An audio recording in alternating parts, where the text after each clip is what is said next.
दोस्तों नमस्कार। स्वागत है आपका हमारे इस यूट्यूब मंच पर।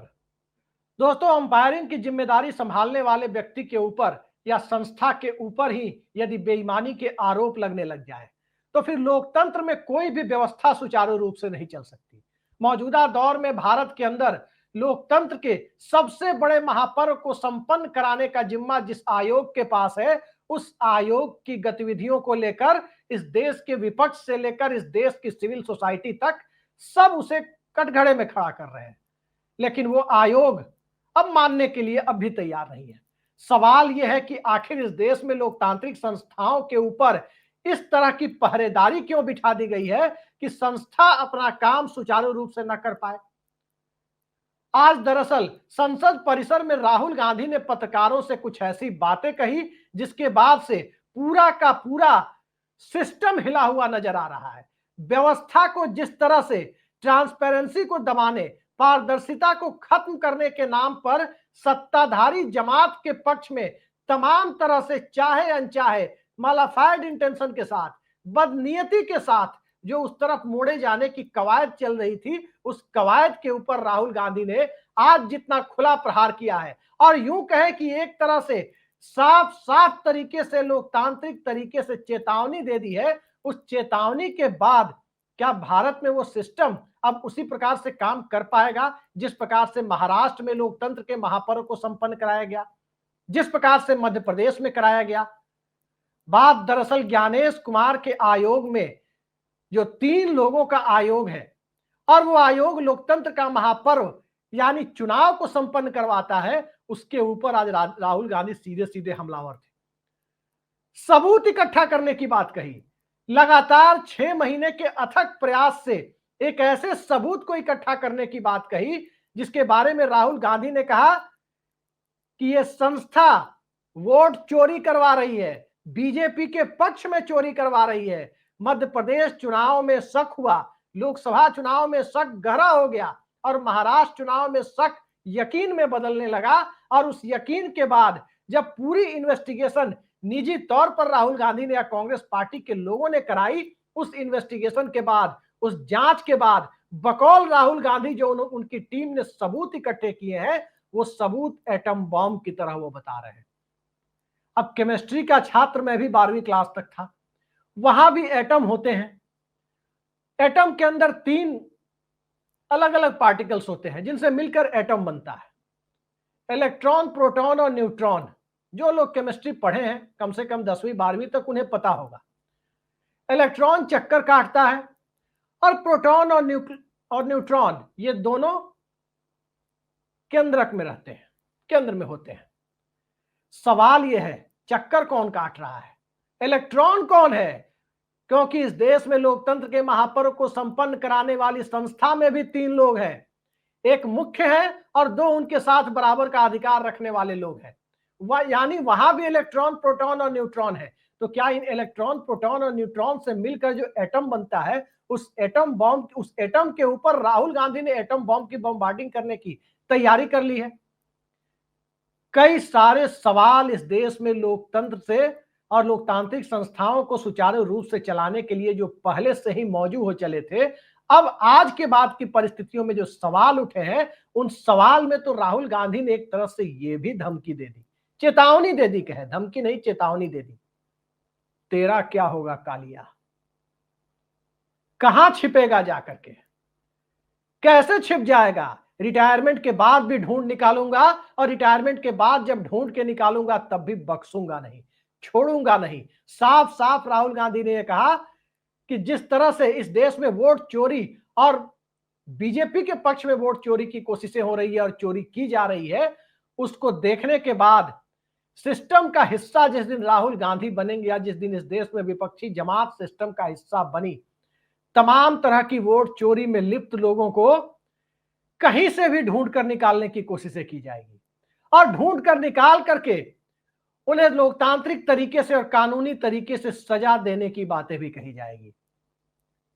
ये बातें जब राहुल गांधी आज कर रहे थे तो साफ जाहिर होता है कि वो चेतावनी दे रहे थे। और जब वो चेतावनी दे रहे थे, उसके बाद ज्ञानेश कुमार का आयोग सोशल मीडिया साइट एक्स पर आता है और उस पर फैक्ट चेकर की तरह फेक लगा करके राहुल गांधी की फोटो और कुछ स्टेटमेंट को लगा करके उसे फेक बताकर अपनी खानापूरी कर लेता है। लेकिन क्या यह खानापूरी का दौर है? और खानापूरी कब? क्या उसी दौर में खानापूरी जिस दौर में संसद के अंदर सीआईएसएफ की मौजूदगी, कार्रवाई के लिए सांसदों को रोकने के लिए सीआईएसएफ की मौजूदगी का आरोप विपक्ष ने लगाया है। आज तक संसद में आपने मार्शल की बातें सुनी होंगी, सीआईएसएफ की मौजूदगी की बातें नहीं सुनी होंगी।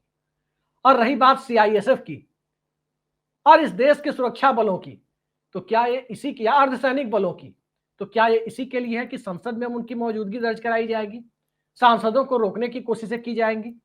इसके बारे में जो आरोप आज लगाया गया विपक्ष की तरफ से, मल्लिकार्जुन खड़गे ने आरोप लगाया, तमाम दूसरे विपक्षी सांसदों ने लगाया, उसके बाद की परिस्थितियों में सत्ता का इकबाल जो हिला हुआ है, उसके बाद के हालात को यदि देखें तो सत्ता का इकबाल ही नहीं बल्कि डेमोक्रेसी को संपन्न कराने वाली संस्था का इकबाल पहले से कहीं ज्यादा गिरा हुआ नजर आ रहा है। आज 1 अगस्त है। 1 अगस्त को बिहार में एसआईआर की एक्सरसाइज के बाद प्रोविजनल यानी ड्राफ्ट वोटर लिस्ट प्रकाशित हुई है और उस ड्राफ्ट वोटर लिस्ट में ही पता चला कि 65 लाख के करीब नाम उसमें काट दिए गए, 65 से 70 लाख के बीच। अब 65-70 लाख नाम यदि काटे जा रहे हैं, उसके लिए क्या डेथ सर्टिफिकेट लोगों के मांगे गए, या मुंह जबानी किसी ने कह दिया कि अमुक व्यक्ति मर गया तो उसके बाद उसके नाम काट दिए गए? 2 जगह वोटर लिस्ट में नाम होने की बात जो 7 लाख लोगों की है, चलिए उस पर यकीन कर लेते हैं।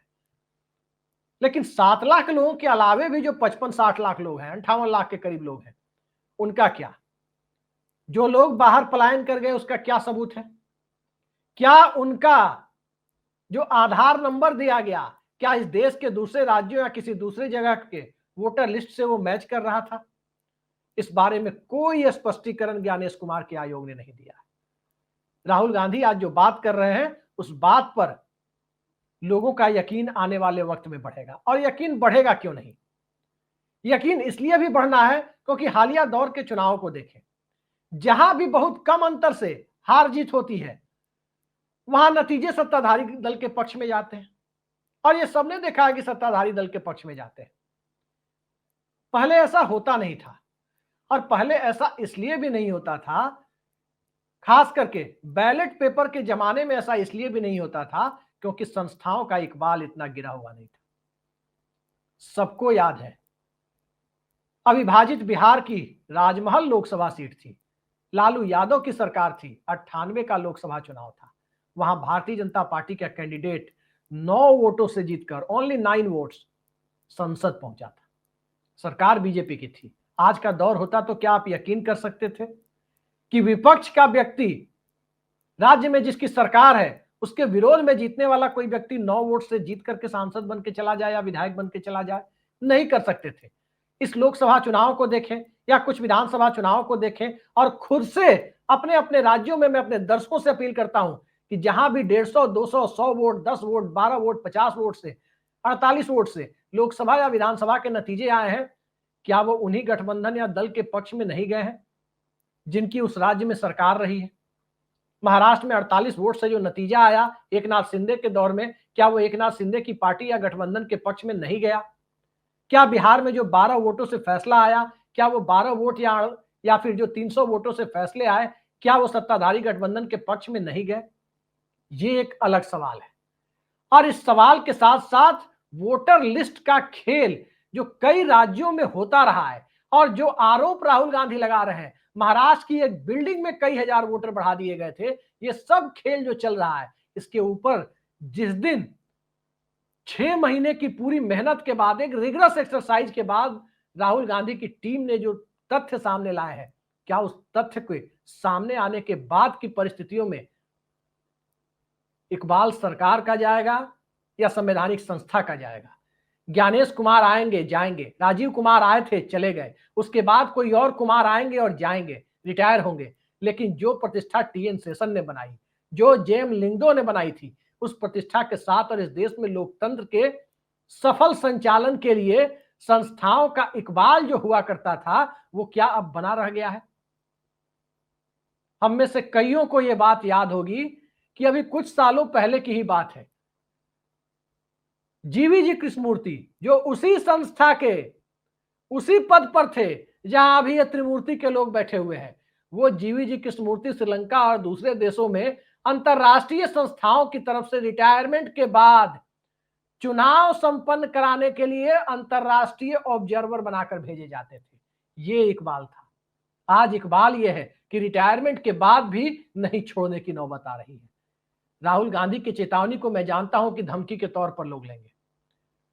सत्ता पक्ष के भोंपू ये कहने के लिए आ जाएंगे कि राहुल गांधी अफसरों को धमका रहे हैं, संवैधानिक पदों पर बैठे हुए लोगों को धमका रहे हैं। अगर रिटायरमेंट के बाद निष्पक्ष जांच कराकर यदि कोई दोषी पाया जाता है और उसे सजा दिलाने की बात है, तो ये धमकी कहां से हो गई? और विपक्ष के लोग जो इसे धमकी कहते हैं, 1980 के लोकसभा चुनाव में तो जनता पार्टी के लोगों ने खुलेआम ये बात कही थी कि अगर वो दोबारा जीत करके आए तो राष्ट्रपति नीलम संजीव रेड्डी के खिलाफ महाभियोग लेकर आएंगे, उन्हें पद से हटाएंगे और पद से हटने के बाद मुकदमा भी करेंगे। तब क्या वो चेतावनी नहीं थी? और अभी जो स्थितियां बनाई जा रही है कि वकीलों के पास भी जो ईडी के प्रकोप से पीड़ित लोग हैं और वो लोग वकील हायर कर रहे हैं, सुप्रीम कोर्ट तक को ईडी को फटकार लगानी पड़ी कि ईडी उन वकीलों को भी प्रताड़ित करने की हद तक कथित तौर पर जाती हुई दिखी। उसके बाद की स्थितियों में कहने के लिए कुछ बच जाता है क्या? मतलब कोई ईडी पीड़ित व्यक्ति का केस कोई वकील लड़े तो ईडी उसे तबाह करेगी, वकील को ही तबाह करेगी। कोई इलेक्टोरल प्रोसेस को लेकर के किसी तरह के दावे करे तो उसके दावे को फेक करार दिया जाएगा और कोई सुनवाई नहीं होगी। हेट स्पीच के मुद्दे पर तो इस देश में बात ही क्या करना, जब सीधे सीधे प्रधानमंत्री के पद पर बैठे हुए व्यक्ति लोकसभा चुनाव के दरमियान एक संप्रदाय विशेष का, एक धर्म विशेष के लोगों का नाम लेकर के ये कहते हुए पाए गए कि मंगलसूत्र छीन लेंगे, भैंस छीन लेंगे, घर के कमरे छीन लेंगे और उस धर्म विशेष के लोगों को दे देंगे। इस तरह की बातें करते हुए जब पाए गए, क्या किया ज्ञानेश कुमार या उसके पहले राजीव कुमार के आयोग ने? पूरे देश ने देखा, लीपापोती की। किसी को नहीं पता कि उस पर क्या कार्रवाई हुई। क्या इसके लिए कोई सजा या जुर्माना हुआ? क्या इसके लिए बनारस लोकसभा सीट से प्रधानमंत्री नरेंद्र मोदी का निर्वाचन रद्द किया गया? कुछ नहीं हुआ। सब कुछ कैमरे के सामने बोली गई बात थी, लेकिन कार्रवाई के नाम पर सिर्फ खाना पूरी हुई। एक आध नोटिस सर्व कर दिए गए होंगे और उस नोटिस के बाद कुछ नहीं हुआ। इलेक्टोरल रोल की बात देखें, बिहार में 65 लाख जो नाम घटे हैं, क्या वो विपक्ष के सामाजिक समूह और सामाजिक समीकरण के दायरे में आने वाले वोटर्स के नाम है? और अभी जो प्रोविजनल के बाद जो असली वोटर लिस्ट आएगी, अभी आपत्तियां भी आएंगी, कुछ लोगों के नाम जोड़े जाएंगे, असली खेल तो वहां होने की संभावना बनी हुई दिखाई दे रही है। एसआईआर के मुद्दे पर राहुल गांधी और विपक्ष प्रदर्शन भी करने जा रहा है।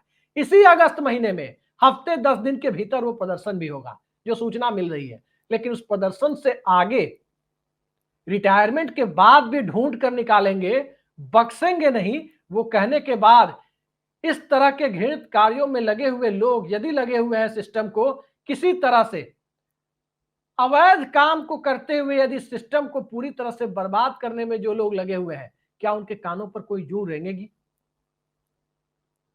ये सबसे बड़ा सवाल है। बिहार का चुनाव कुछ महीनों बाद संपन्न हो जाएगा। जिसकी सरकार बननी होगी बन जाएगी, या जिसकी सरकार बकौल राहुल गांधी, जिसकी सरकार सिस्टम को और आयोग को बनवानी होगी बनवा भी दी जाएगी। लेकिन उसके बाद क्या बंगाल में भी यही खेल होगा ममता बनर्जी के साथ, जो बिहार में तेजस्वी यादव के साथ हो रहा है और नीतीश कुमार के मुख्यमंत्री पद पर रहते हुए हो रहा है? क्या यही खेल होगा तमिलनाडु में एमके स्टालिन की सरकार है वहां पर? क्या वही खेल होगा असम में हेमंता बिस्व शर्मा के राज में? वहां तो एनडीए की सरकार है। और क्या यही खेल इस देश के आने वाले चुनाव में होगा कि चुनाव के ठीक पहले एसआईआर की एक्सरसाइज शुरू कर दी जाएगी? मशीनी व्यवस्था, मशीन के अंदर की चिप और मशीन से जनमत की प्रक्रिया को पूरी करवाना, इलेक्ट्रॉनिक सिस्टम से पूरी करवाना, और उसके बाद उस चिप का डेटा किसी तरह से उसको प्रभावित नहीं किया जा सकता। इस तरह के दावे करने के बाद कम से कम अंतरराष्ट्रीय संस्थाओं और अमेरिका जैसे देश, जापान जैसे देशों को तो मशीनों पर भरोसा कर लेना चाहिए था। नहीं किया। लेकिन हिंदुस्तान ने मशीनों पर भरोसा किया। भरोसा करने के लिए बहाना भी लिया गया दिनेश गोस्वामी कमेटी का। लेकिन दिनेश गोस्वामी कमेटी ने जो बात कही थी, क्या वो पत्थर की लकीर हो गई? आज की तारीख में जो हालात बने हुए हैं, अगर चुनाव प्रक्रिया निष्पक्ष रूप से संपन्न नहीं होगी तो इस देश में लोकतंत्र का भविष्य बहुत उज्जवल नहीं है। और लोकतंत्र का भविष्य उज्जवल नहीं है तो फिर भूल जाइए, सत्ता के करीबी कॉरपोरेट, डोनाल्ड ट्रंप की धमकी, अमेरिका का दबाव, अंतरराष्ट्रीय संस्थाओं के सामने गिड़गिड़ाने की स्थिति, ये अभी जो बनी हुई दिखाई दे रही है या बनती हुई दिखाई दे रही है, ये आगे घटने की बजाय बढ़ती जाएगी। जिस देश में संस्थाएं कमजोर होती हैं, उस देश में सिस्टम कमजोर होता है, और जब सिस्टम और संस्था दोनों एक साथ कमजोर होने की होड़ में लग जाती है, उसके बाद की परिस्थितियां तो ओलिगार्की यानी धनाढ़ लोगों के द्वारा सत्ता का संचालन प्रत्यक्ष या परोक्ष रूप से करने के जो हालात पैदा होते हैं, उसमें आम जनता के सामने 5 किलो राशन वाला वो कटोरा ही होता है। उसके आगे उसकी किस्मत, उसका मुस्तकबिल और कुछ तय कराता हुआ दिखाई नहीं देता। 140 करोड़ का देश पूरे सिस्टम पर चुप है, और उस देश में चुप है जिस देश में डॉक्टर लोहिया ने कहा था कि सड़कें सूनी हो जाती है तो संसद आवारा हो जाती है। राहुल गांधी संसद को आवारा बनने से बचाने की कोशिश तो कर रहे हैं, लेकिन क्या वो बचा पाएंगे? और क्या सिस्टम उनकी बातों को सुनने के लिए तैयार है? संसद में नेता प्रतिपक्ष को बोलने नहीं दिया जाता, ये बात मैं नहीं कह रहा, ऑन कैमरा मीडिया के सामने आकर राहुल गांधी कहते हैं। लेकिन इसके आगे की परिस्थितियों को जरा देखें तो बिहार बदलाव का चुनाव करने जा रहा है।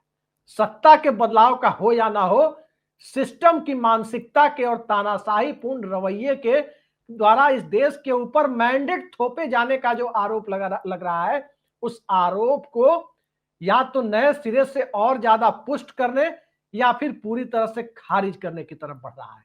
बीच का रास्ता बिहार का चुनाव दिखाने नहीं जा रहा है।